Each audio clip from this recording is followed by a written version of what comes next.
I'm a man. I am a man. I am a man. I am a man. I'm a man. I'm a man. I'm a man.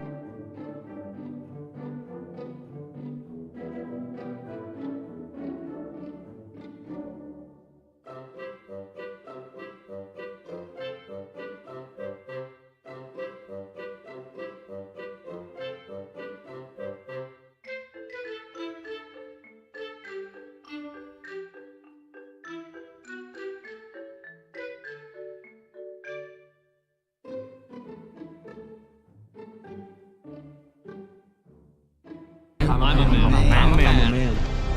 And I'm a woman.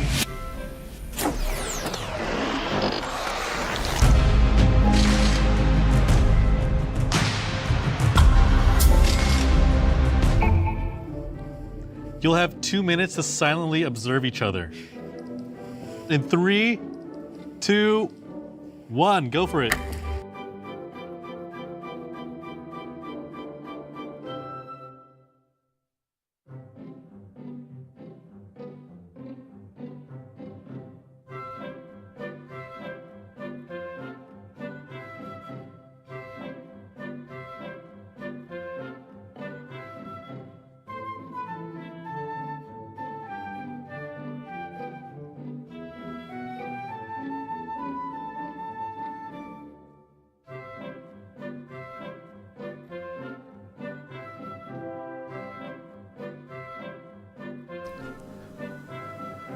Hey,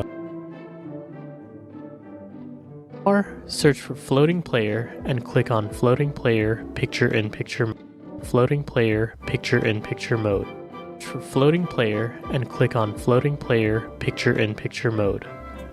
At the top right, click on Add to Chrome. Once you have it installed, you can make your way to any streaming service. For this, I tested Netflix and YouTube. Both work great. Once you have a video playing on Google Chrome, press Alt-P and the player will appear at the bottom right of the screen. From here, you can launch the game. The window can be easily dragged and resized so you can move it out of the way for any UI that the floating player might be blocking. I tested this with 4 games and it worked on the screen. From here, you can launch the game. Google Chrome, press Alt-P and the player will appear at the bottom right. Both work great. Once you have a video playing on Google Chrome, press Alt-P and the player will appear at the bottom right of the screen. From here, you can launch the game. The window can be easily dragged and resized so you can move it out of the way. Once you have a video playing on Google, I tested Netflix and YouTube. Add to Chrome. Once you have it installed, you can make your way to any streaming service. For this, I tested Netflix and YouTube. Both work great. Once you have a video playing on Google Chrome, press Alt-P and the player will appear at the bottom right of the screen. From here, you can launch the game. The window can be easily dragged and resized so you can move it out of the way for any UI that the floating player might be blocking.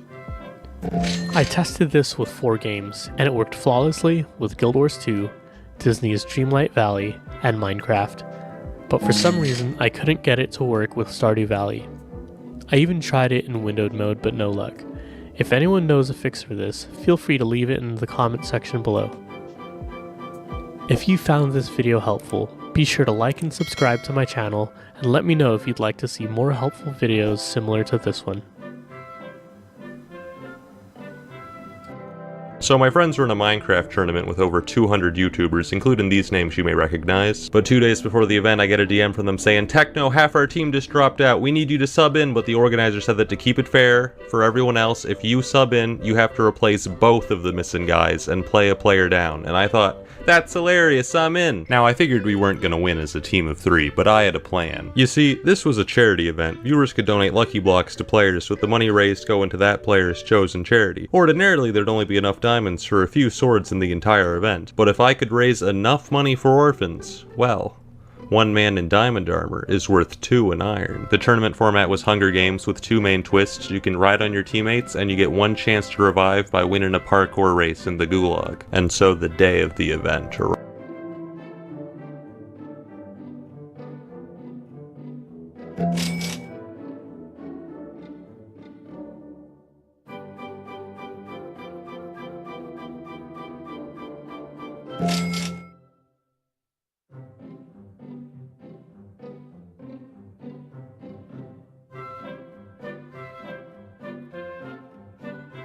You're a Christian.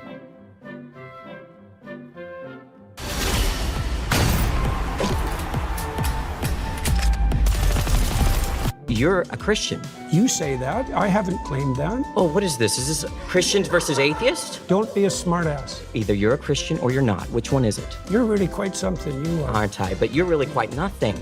Right, you're not a Christian. Okay, I'm done with him. Hello there. I'm Dr. Jordan Peterson. I'm a clinical psychologist, a professor emeritus at the University of Toronto, an author, a podcaster, public speaker, and today I'm surrounded by 25 atheists. My first claim, atheists reject God, but they don't understand what they're rejecting.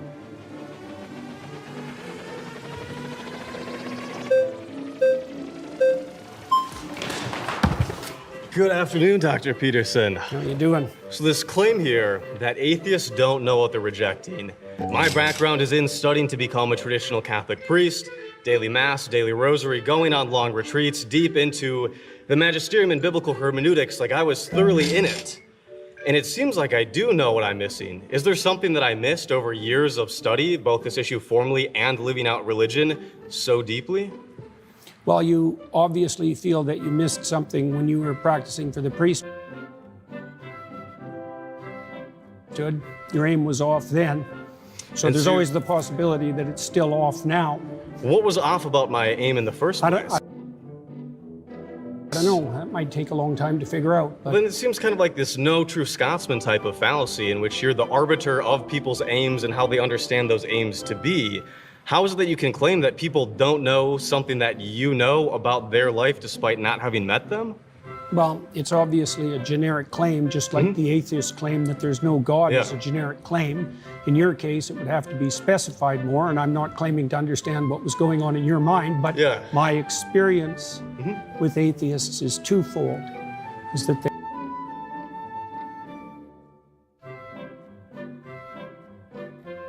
they have a very reductive notion of what constitutes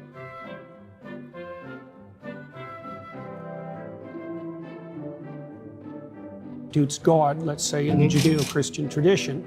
And they've often been hurt by someone who was religious or by the religious enterprise or perhaps by God himself, so to speak, and that's left them with an animus. But I think that you have a reductive view of what atheism is. You've defined religion so broadly to include any sort of having aim in life, any sort of cultural archetypes or having a metaphorical substrate.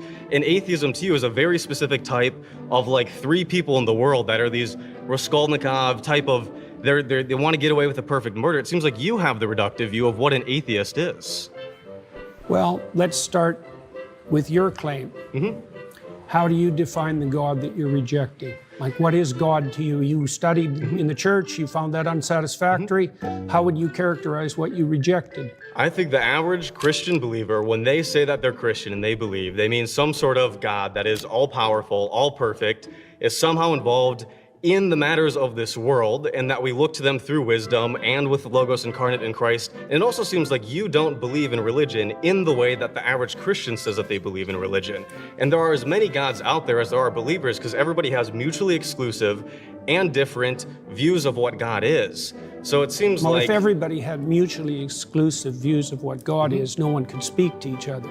The mere fact of communication presumes a commonality of assumption and definition. And it's certainly not the case that I regard any archetypal manifestation whatsoever as equally religious.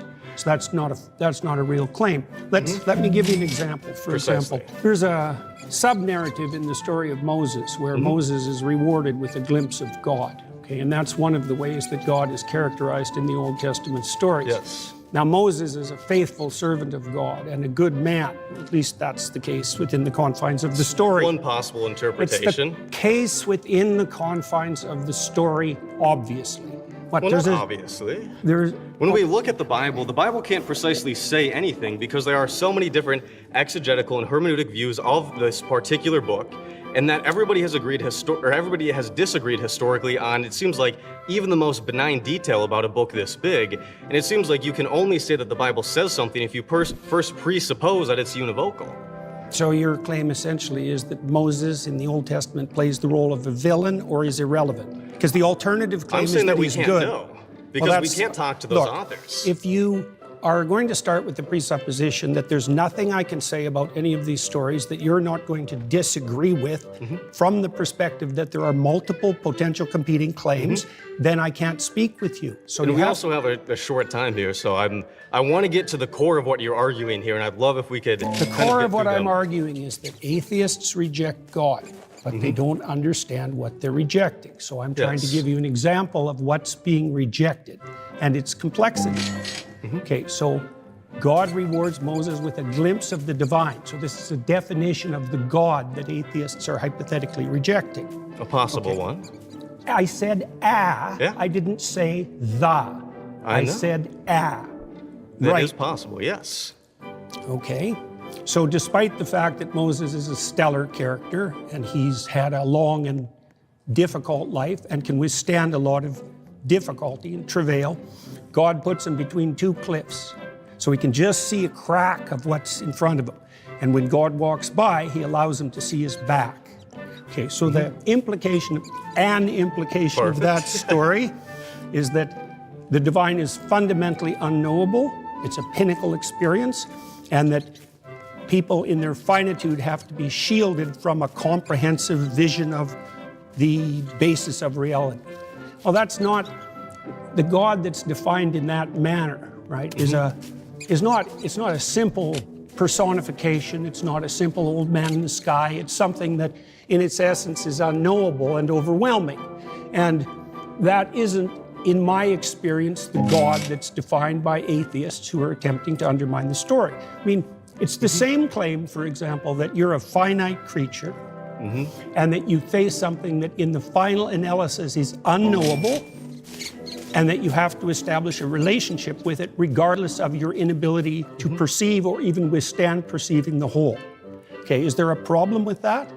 I mean, the problem is that when we look at, famously, when you've been asked, do you believe in God? The question becomes, what do we mean by God? And in the Bible, it's not even clear the biblical authors know what God is, because Yahweh has historically emerged from an early storm god, a deity that doesn't exhaust the category of deity, and that has changed over the Old Testament. Does God have physicality? Does God not have physicality? It seems like, yes, if you define religion to mean anybody that has an aim, anybody that looks at the unknown, anybody who wants to go from chaos to order is inherently religious, then yes. But also in the same way, I could define atheist as somebody who doesn't dogmatically believe in a religion, or somebody who doesn't regularly attend religious services or belong to a denomination. To help especially the audience kind of like boil this down, there was a lot of words there. That the central claim is that we exist somewhere between the finite and the infinite. A central claim is that we exist somewhere between the finite and the infinite. No, Is that- I said that we were finite and we had to establish a relationship with the infinite.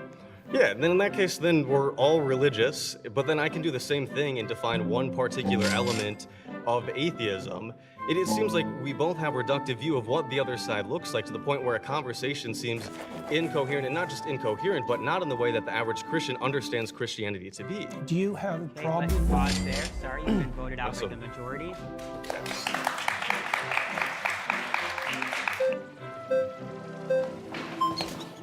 Hey, how's it going? Nice to meet you. Nice to meet you, David. David, good to see you. Tell me everything that you know about the Polynesian deity Lono, L-O-N-O. I don't know anything about the Polynesian deity Lono. So you're rejecting something without knowledge of what you're rejecting. I'm not rejecting it. Do No you- more than I'm rejecting believe in anything that Lono? I don't know anything Do you about. believe in Lono? I Do you fail to believe see that the he is a relevance of deity that exists in the world, exists in the universe, that exists in the existence of everything? Do you believe that Lono I'll is answer a that being? question once you answer my question, which is, do I reject everything that I'm ignorant of? Because that's your presupposition that undergirds your argument, and unless you can prove that that's valid, then there's no point in.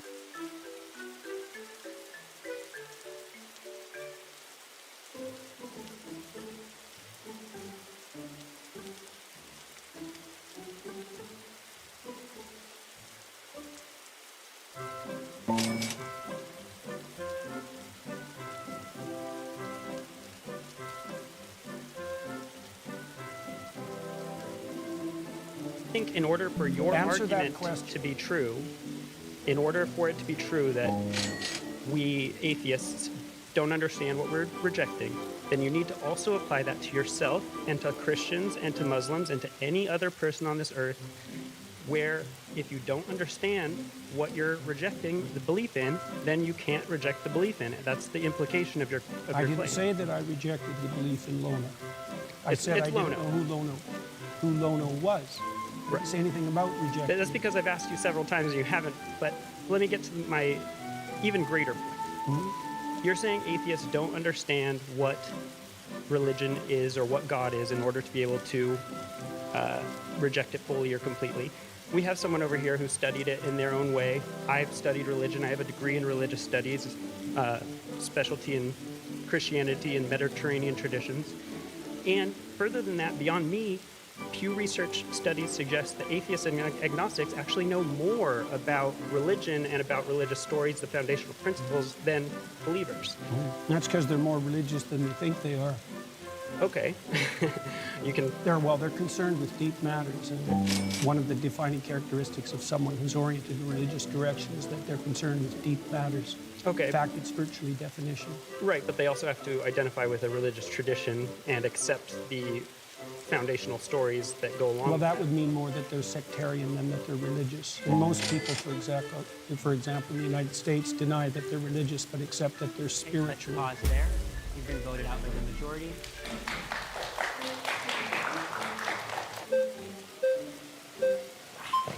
Aha! Hi, nice to meet you. How are you doing? Good, how What's are you? your name? I'm Greg, nice to meet Hi, you. Greg. Okay, so I feel like you're getting at this idea of polysemy, where we have multiple related meanings for a word, right? Like, for example, a famous painting can be emotionally moving in that it changes my emotional state. And when I was on the highway coming here to the studio, I was physically moving. I was changing my position. If I said, I believe the Mona Lisa is very moving, and you said, you don't really understand what you're saying, it's nailed to the wall, I would say that you're the one who doesn't understand what I'm saying, not the other way around. And the way that relates to this is there are many concepts of God, and I'll admit, I find a lot of what you say about that interesting. I'm familiar with it. The idea of this kind of Jungian hierarchical thing, or as a metaphor, or a symbol, or the kind of, atheist, materialist, literalist idea of a agentic, omnipotent, omniscient being that intervenes in reality, right? So when I'm saying that I reject the concept of God, I'm aware of these other definitions of God, but I think that when we use words, we tend to only imply one meaning at a time. So the same way that I would say the Mona Lisa is moving emotionally, but I would not say it's moving physically.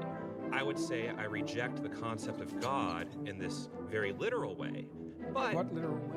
the way that God is this omniscient, omnipotent, agentic, supernatural being that sent his son down and has, caused miracles and all these things like that.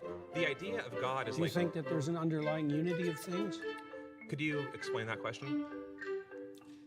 Well, scientists, for example, believe that science unifies in a comprehensive theory.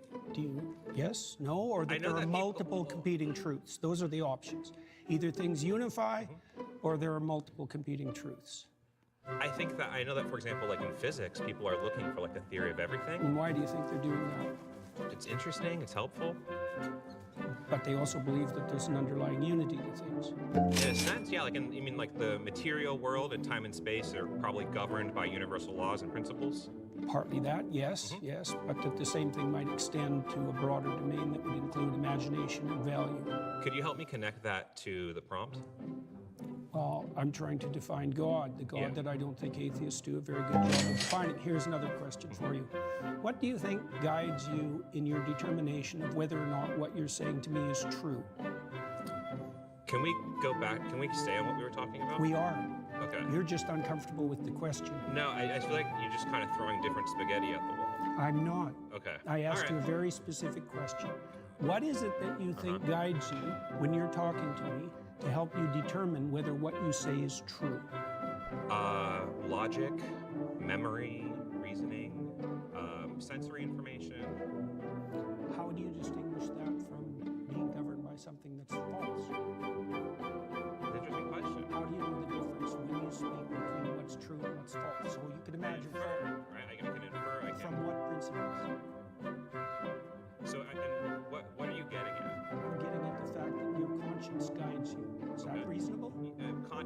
defined by Conscience. my empathy and my reason, or my foundational. Define it any way you want. Okay, so that's how I'm defining my conscience. Is my my conscience is my sense of Right and wrong. Yeah, exactly. Yes. Yeah, Where yeah. does that come from?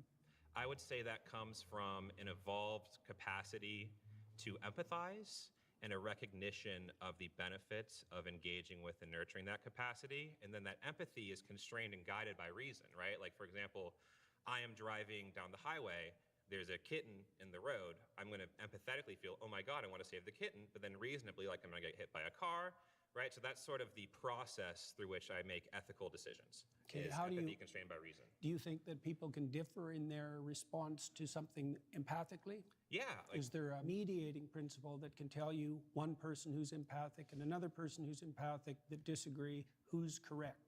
interesting. Yeah, I mean, I think that's where we'd have to, talk it out, right?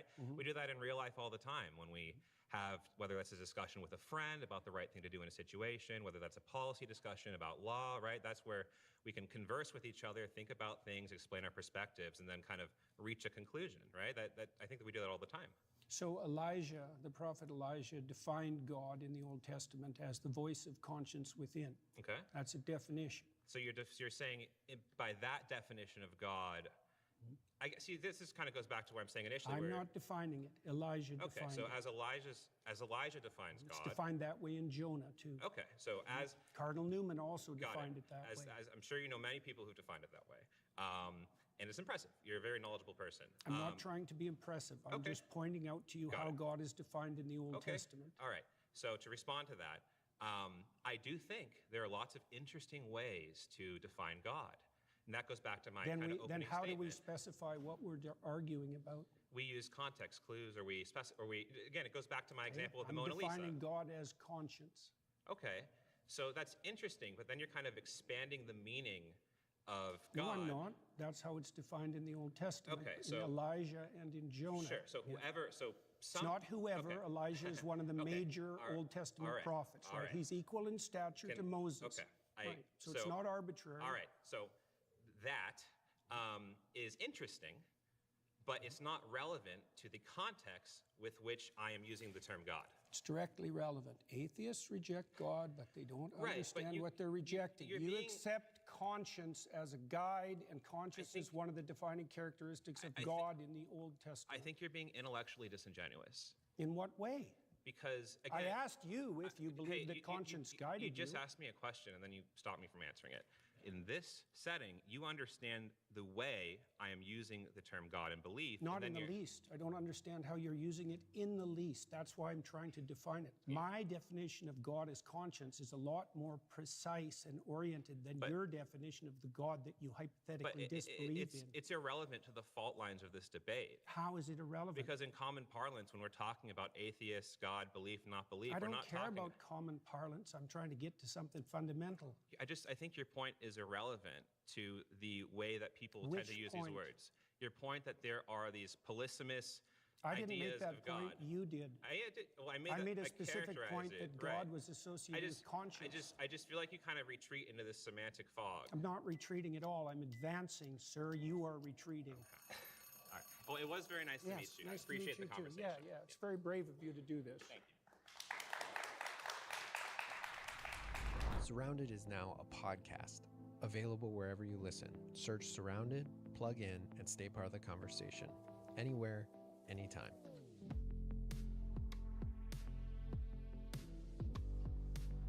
My next claim is that morality and purpose cannot be found within science.